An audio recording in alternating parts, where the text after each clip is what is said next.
All right, so my name is Serona Elton. I'm the head of educational partnerships for the Mechanical Licensing Collective, the MLC for short. And we're going to cover some membership basics today. We're going to talk about who should become a member and how to become a member. So a couple of housekeeping items first. This is a Zoom webinar, not a Zoom meeting. And what that means is we actually have this really cool feature that is the Q&A, question and answer, Q&A. Down the bottom of your screen, you'll see a little window for Q&A. Please put your questions in the Q&A and not in the chat. So we will use the chat throughout the session to share information with you, maybe share links to things that are on our website that we're talking about, but please make sure you put your questions in the Q&A, and we are going to get to your questions at the end of the session. We usually have enough time to do that. You don't have to wait until then to put the questions in the chat. To put the questions in the Q&A. You can do that as soon as they occur to you. So please use the Q&A. I also like to give a shout out to the group we call our webinar queens who are in the background here. We've got Kayla, Kara, and Lacey, and they always help make sure everything works smoothly technically, and they'll be the ones sharing information in the chat with you. So I'm actually going to give you a couple of starter thoughts, and then I'm going to bring in a colleague of mine who is going to help you understand how to actually navigate the membership sign-up screens on our portal. All right, so let me just start with a little bit of an overview, and then we'll bring her in and we'll switch over to actually look at the portal. All right, so I'm going to start by sharing my screen. Okay, here we go. All right. So we're going to talk about who needs to become a member. Who needs to become a member? So if you are a music publisher and you're joining us today, if you are a publishing administrator, or you are a collective management organization that collects mechanicals and you're based outside the United States, right? So you're a collective rights organization outside the United States focusing on mechanicals, and any of you have the right to collect mechanicals from the United States, then you should become a member. And we have a really cool catchphrase for what it means to become a member. We call that connect to collect. In other words, connect with us so you can collect your money. So if you are a publisher, a publishing administrator, or a mechanical rights organization based outside the United States that has the right to collect mechanicals from inside the United States, you all should become members. And then once you become a member, you're also going to do something we like to call play your part. That's our catchphrase to basically describe making sure that your data is correct. And so members are able to review and update their data for the works that they administer in our portal. Okay, so we got them covered. So the next category of people who need to become members are songwriters, composers, and lyricists, but it depends on your particular music catalog and who administers it in terms of whether you should or should not become a member. So if you administer any of your works at all, then you should become a member of the MLC. That means, in other words, you self-publish your works. You should become a member of the MLC. And what's going to happen is you're going to be able to update the data, if there's any corrections that need to be made, the data for just the works that you administer. Those are going to be the only things that you update. It might be the case that, let's pretend over time that you have actually written 10 songs that were handled by a music publisher, and that sometime after that, you then wrote another 10 songs that you administer. So if that's the case, then you are going to become a member. You're going to become a member, but you're only going to become a member to administer the 10 songs that you control. That publisher that you would have done those first 10 songs with, they are going to make sure the data for those songs is correct, and they will make those updates in the portal. So if you administer any songs you've created, compositions, you should join the MLC, and you are going to be making sure the data about the songs you administer is correct. Now, some of you out there may not actually administer any songs that you've written. They may all be handled by a music publisher or a publishing administrator, or maybe you're based outside the United States and you have signed up with a mechanical rights organization in your country who's going to collect those royalties from the US. If that's the case, then you do not need to become a member. You don't need to do that. And what we do encourage you to do, though, is go to the public search section of our website. That is a public facing musical works ownership database. Go ahead and go to the public search on our website. It's up in the top right corner. And we invite you to look at the data about those songs or those works that you have written to make sure it looks correct. And if it doesn't look correct, or maybe something's missing, then what you'll want to do is connect with whatever party it is that's administering your works. So that's your publisher, your publishing administrator, or your collective management organization. If you're based outside the US, perhaps you're going to want to work with them to get that data corrected. You won't be able to correct that data yourself, but you should absolutely take a look at it, make sure it looks correct. And if it's not correct, then you should work with your publishing administrator or publisher to get it corrected. So that's an overview of who needs to become a member. It's important to understand that this is different than the way it works at a performing rights organization, right? Different than a PRO. For PROs, every songwriter needs to join a PRO, and you join as a writer. Well, for mechanicals, it doesn't work that way. What you're going to basically do is be joining the MLC if you are basically handling the publishing.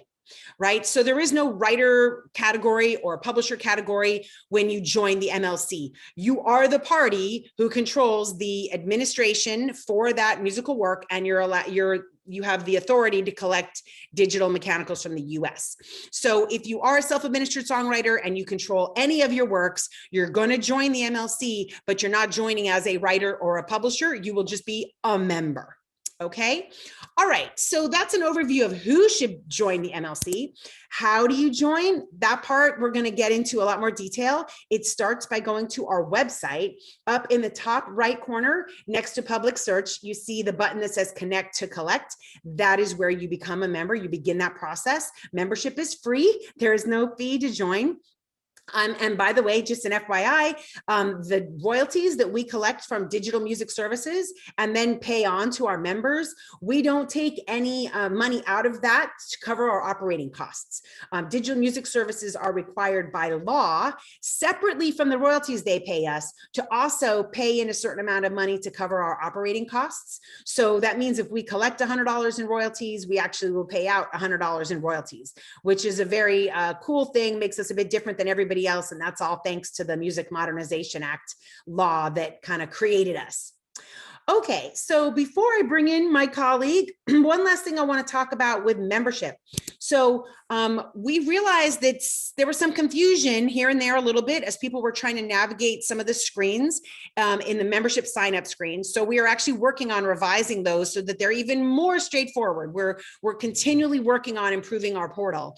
But what we thought we could do right away was we created something called a membership quick guide to help give you even more guidance about how to select the right options when you become a member.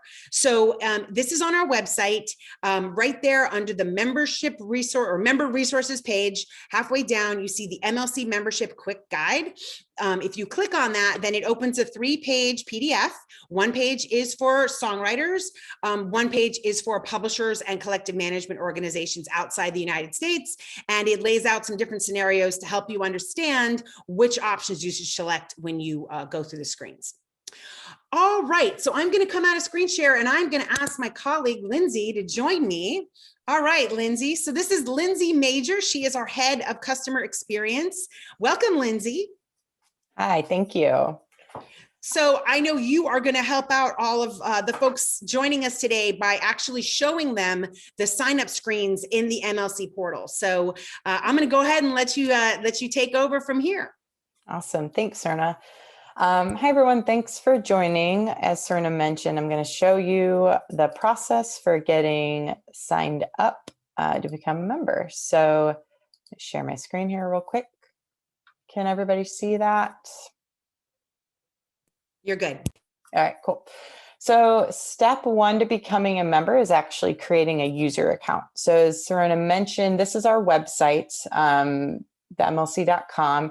You'll click this Connect to Collect button.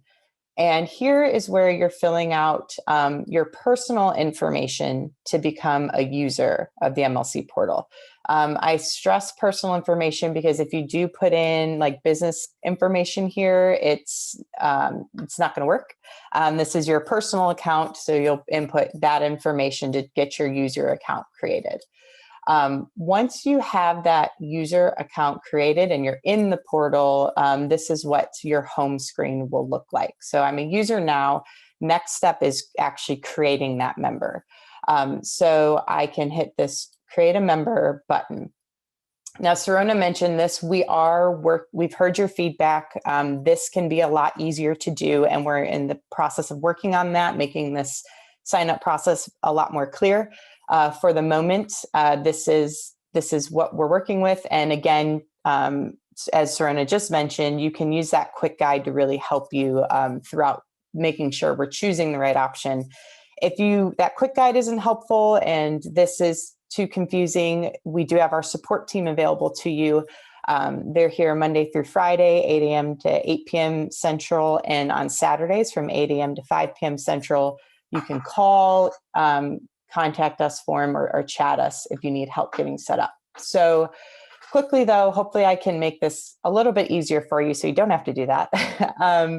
But when you're on this page, this is where you're selecting what type of member you are. So in a lot of scenarios, especially if you are a publisher or a CMO, you're going to pick the first option. And then for our songwriter friends, this is if you administer all your work. So you don't have any third-party representation whatsoever.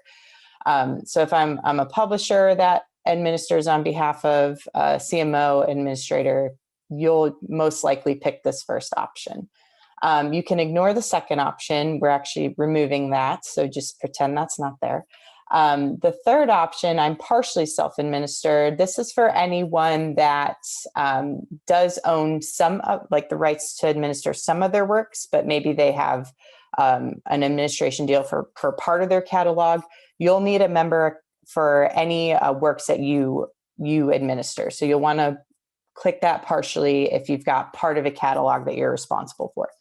And then the last option, while it specifically calls out songwriters, this is actually for any publisher or CMO, songwriter, whatever the case may be. If you've maybe fully administered through a third party, if you're a publisher, maybe you've hired an administrator to take care of that work. If you're a songwriter and you've got a publisher, or maybe you work with a company like Songtrust, if there is an entity that is administering your works, if you select this, it's going to tell you cannot register to become a member because, as Serena just mentioned, you don't need to become a member. You've got somebody who is registering your works and collecting on your behalf, and they will be responsible for paying you. So I've determined that I need to select this first option. I click next. Now this is where you'll enter your member information. So on that first screen, we were entering our personal user information to get that account set up in the portal. This is where we're going to put in our member information.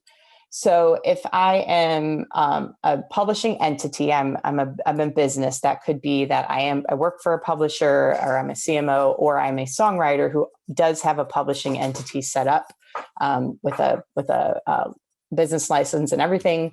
You'll go ahead and fill out the business information here. So the member name will be the name of that entity. Let's say in this example, I have a publishing entity set up as Major Publishing. I'll put Major Publishing as my member name. Then I'll input my business address and business information, contact information. If you are getting to the submit button and it's grayed out and you've filled out all the required fields, make sure you have this country code filled out. It's pretty easy to miss. Just hot tip there. When you get to identifiers, these are optional, so they're not required. But if you have this information, definitely give it to us. This HFA publisher account number, that you would have that if you were previously affiliated with HFA. If you know that, pop it in. This field is very important that it's a publisher IPI number. So songwriters out there, you may have a writer IPI and you may not have a publisher IPI. If that's the case, don't put in your writer IPI because your member will not be approved. Not saying that we can't fix it, but if it's not a publisher IPI, just leave it blank. And then lastly, the member classification. So if you have a business entity, you'll click business. But if you're a self-administered songwriter and you're registering as like an individual, you'll click that. To go back up though, to address the individual registration. So I'm a self-administered songwriter, whether I'm fully administering on my own or I have a partial catalog that I'm administering. You can click this to use my existing user account information. It'll auto-populate what you've put in, so you don't have to repeat that. But for your member name, if you are affiliated with a PRO, I know sometimes songwriters will create like I don't want to say fake, but like a publisher name, but not a publisher entity. If you've got like a name that you use at a PRO, for example, so let's say I'm self-administered, I don't have a publishing entity, I don't have a publisher IPI, but I signed up with major publishing there. I would recommend you use that as your member name as opposed to your own name. It just helps keep your data clean across the board. If you don't have any of that, don't worry about it. You can put in your own name there. And then if you have your existing stuff, this all auto-populate. Again, leave these things blank if you don't know them, and then you can select individual. So just to kind of show what happens there, I'm gonna use my existing information. Let's say, again, I had something set up that I'm not gonna put in my actual stuff. So make something up here.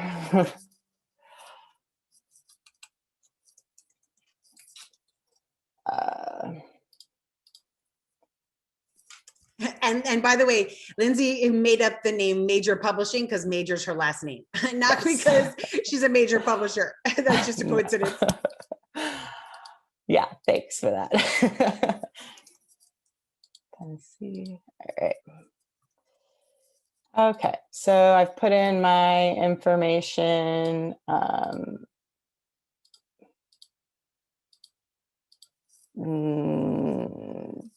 Please don't. That's not my phone number, so don't call that. Individual, I accept down here and I hit submit. So you'll hit this screen right here that lets you know we're processing your member registration. It does go through a review process that can take, as it says here, anywhere from 1 to 3 business days. So that's how, and then when you hit there, you can see you've got 1 pending member. You also will get an email letting you know we're on it and we're reviewing your member. We'll get you set up soon.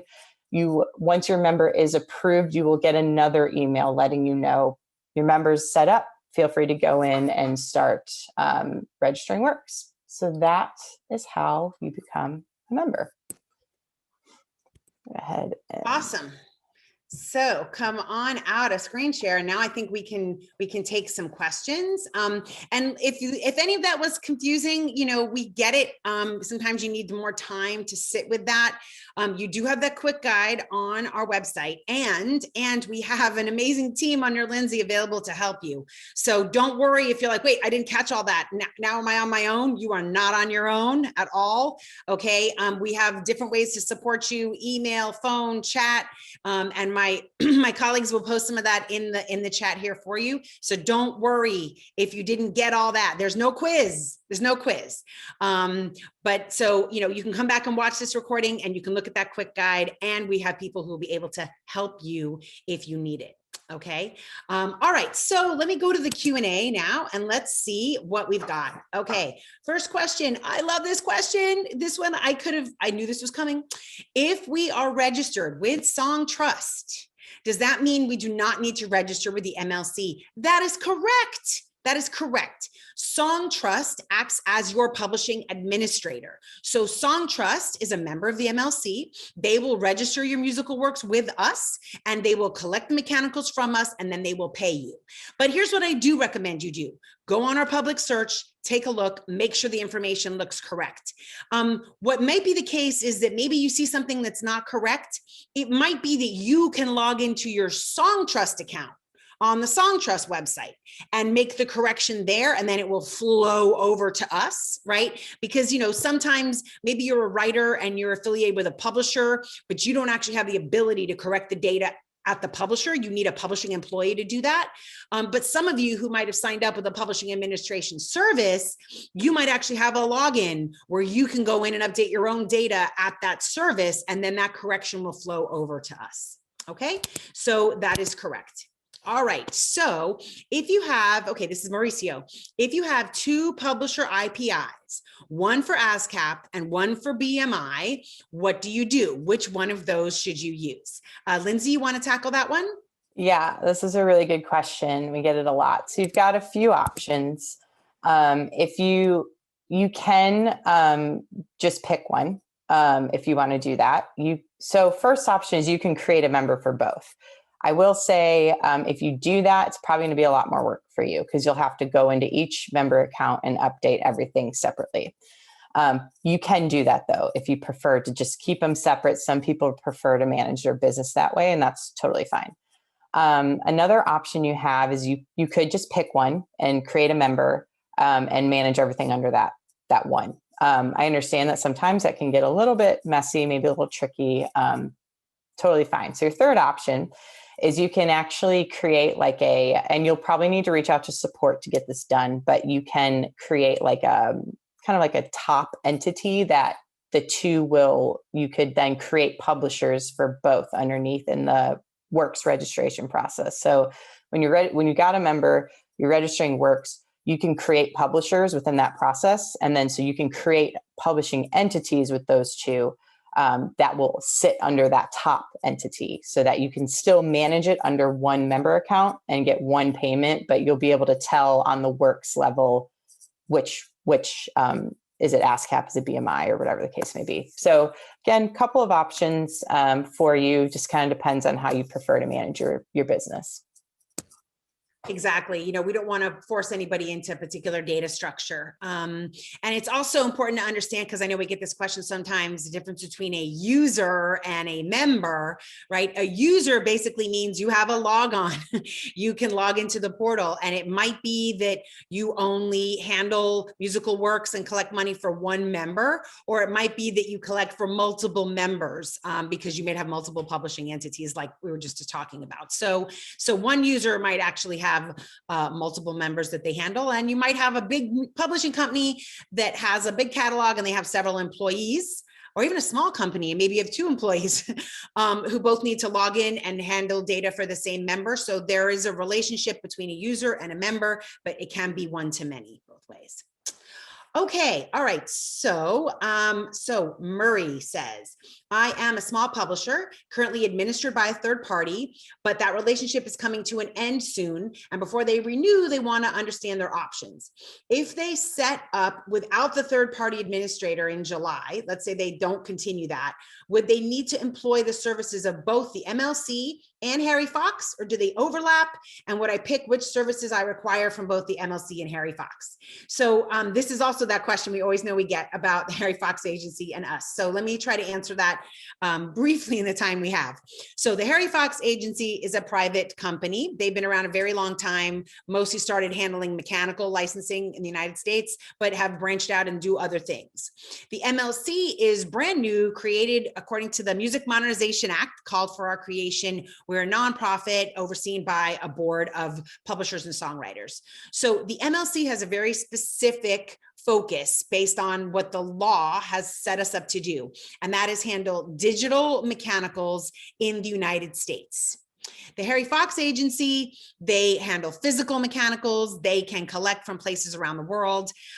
So we are different. Now, we do work together in that the MLC selected the Harry Fox agency to be a vendor of the MLC, which means they provide certain services to the MLC. And one of those services is they share the data in their database with us. And so if you are a publisher who is affiliated or becomes affiliated with the Harry Fox agency, they will share your musical works data with us. So you do not have to do double data entry, but you do need to become a member of the MLC and set up your banking information, because we will be paying you for the digital mechanical royalties that flow through us. And you'll probably get paid separately from Harry Fox agency for other stuff.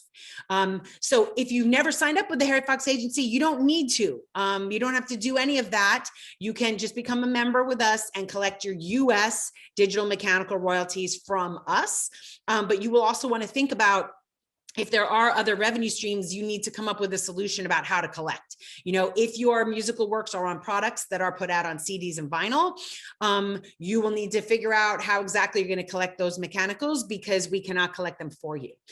If you're expecting mechanical royalties from outside the United States, then you'll also want to think about how you can collect that money, because we're not allowed to collect that for you. So we have a very particular focus. And for some of you, you will need to put in place other things as well, which might include, let's say, publishing administration, global publishing administration. That would include that administrator collecting from us on your behalf, but then they might cover off your physical, mechanical needs and your international needs. So it really is a very individualized decision about how to piece together your kind of all your revenue streams and who's collecting them for you. But the Harry Fox agency and the MLC are different organizations. Okay, so, all right, we have a couple minutes and just a few more questions.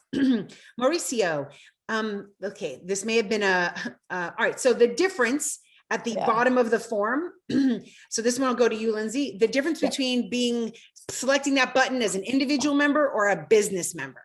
Go ahead, Lindsay. So, and the next question's also related, so I'll just cover them both.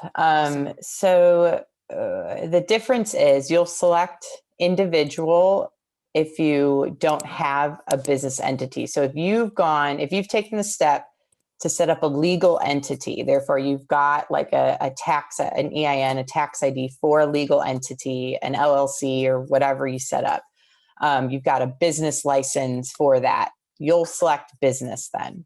If you don't have any of that, you're just collecting and you're using your own tax information, which would be your social security number, you'll select individual. So that's the most clear-cut way to say it. If you've not set up a business entity, you don't need to do that. So don't, if that's not the right decision for you, but you'll select individual in that scenario. And yeah, the second question was also related to if you create that like made up company, but as long as you didn't do a business license and actually legally set that up, then you're good to select individual. Excellent. So we have one more question and then we will wrap it up. So this question is from Gabby. Is a CD Baby a member of the MLC? And so, so this is a great question. And I want to really help everybody make a distinction. So some companies out there offer one or two different services, for example. So CD Baby, TuneCore, DistroKid, and plenty of others are companies that originally were focused on digital distribution of sound recordings. So if you were a do-it-yourself artist and you wanted to get your recording out there on a digital service, you go through those companies. Some of those companies have now added a second service that you can, but you don't have to, also sign up for, which is basically publishing administration. So CD Baby has a version of publishing administration. TuneCore has a version of publishing administration. Last time I checked, DistroKid didn't. But another example of a company that does publishing administration is Song Trust. So if you're talking about whether the CD Baby publishing side or the TuneCore publishing side are members of the MLC, the answer is yes. And they will act as your administrator if you have signed up for that service with them. But make sure you understand if you have or have not. It might be that you are also somebody who records your own songs.